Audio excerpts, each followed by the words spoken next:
বাবুর বাড়ির পেছনে একটি পার্ক রয়েছে। প্রতিদিন অন্ধকার নামলেই ওই পার্কে মদ জুয়ার আসর বসে চলে গালাগালি বলে অভিযোগ। প্রতিদিনকার এই ঘটনায় অতিষ্ঠ সুবীর সরকার প্রতিবাদ করেছিলেন, তাই তার বাড়ির সামনে দাঁড়িয়ে থাকা স্করপিও গাড়িতে আগুন লাগিয়ে দেয়। ঘটনাস্থলে আসে কোকোভেন থানার পুলিশ। এই ঘটনায় জড়িত থাকা সন্দেহে দুজনকে আটক করে পুলিশ।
আমি কালকে রাত 11টা নাগাদ বাড়ি ফিরছি।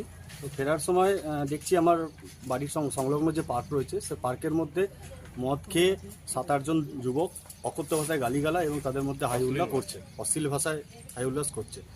তো আমি যেহেতু সংলগ্ন আমার বাড়ি, সেহেতু আমার বাড়িতে বয়স্ক মা আমার ফ্যামিলি রয়েছে, তাদের ডিস্টার্ব হচ্ছে। সেই সূত্রে আমি তাদেরকে সেটা বন্ধ করার জন্য তাদেরকে বলতে যাওয়ায় সে আমার কথা শোনে না এবং আমার উপর চড়া হওয়ার হয়ে ওঠে, প্রবণতা ওঠে। তখন আমি আমার পাড়ার যে ক্লাব, সেই ক্লাবের সদস্য আমি, সেই ক্লাবে গিয়ে আমি জানাই।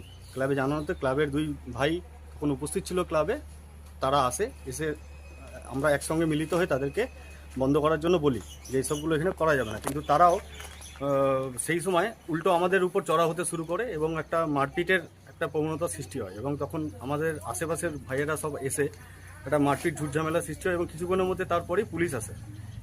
পুলিশ আসাতে যে বাইরের ছেলেপিলেগুলো ছিল, একজন পাড়ার, তার মধ্যে সিগম রাম, আর বাকি সব বহিরাগত মানে বাইরের ছেলে, অন্য জায়গার ছেলে, তারা রীতিমতো পুলিশ গাড়ি দেখে পালিয়ে যায় এবং পালিয়ে যাওয়াতে তার বাইকটা পড়ে থাকে ওখানে। সেই বাইকটা পুলিশ ধরতে পারে, বাজেয়াপ্ত করতে পারে এবং বাজেয়াপ্ত করতে পারে বাইকটা নিয়ে থানায় সিজ করে রাখে আপাতত। এবং কাল রাতে আমরা যে যার, তারপর পুলিশ চলে যাওয়ার মতো যে যার ঘরে শুয়ে পড়ি। এবং পুলিশ যখন চলে যাচ্ছে সেই মুহূর্তে যখন বাইকটা তুলে নিয়ে যাওয়া হচ্ছিল, সেই সময় যার বাইকটা নিয়ে যাওয়া হচ্ছে সিগম রাম, তার বাবা মা ওখানে উপস্থিত হয় এবং ভাইও থাকে। তখন আমাকে বলছে যে তোমার জন্য এই ঘটনাটা ঘটেছে, তুমি এর জন্য দায়ী, তোমাকে দেখে নেবো, তোমার পুরো ফ্যামিলিকে আমি দেখে নেবো। এবং সেটা পুলিশ অফিসারের সামনে বলে এবং আরও আমাদের পাড়ার ভাইরা, বন্ধুরা, ক্লাবের সদস্যরা ছিল তাদের সামনে। এবং পুলিশ অফিসারটা তখন তাদেরকে ধমকায় এবং বলে যে তোমরা এইসব কথা বলো না, চলে যাও, নাহলে সবাইকে আমরা কিন্তু করবো। তো যাই হোক, রাতে চলে যাই ঘরে। রাত 2টোর সময় আমি তখন শুয়ে পড়েছি অলরেডি। আমার রাত 2টো নাগাদ আমার বাথরুম লাগে। তো আমি বাথরুম করতে আসায় আমার বাইরের দরজা দিয়ে আমি আলোর ফ্ল্যাশ দেখতে পাই।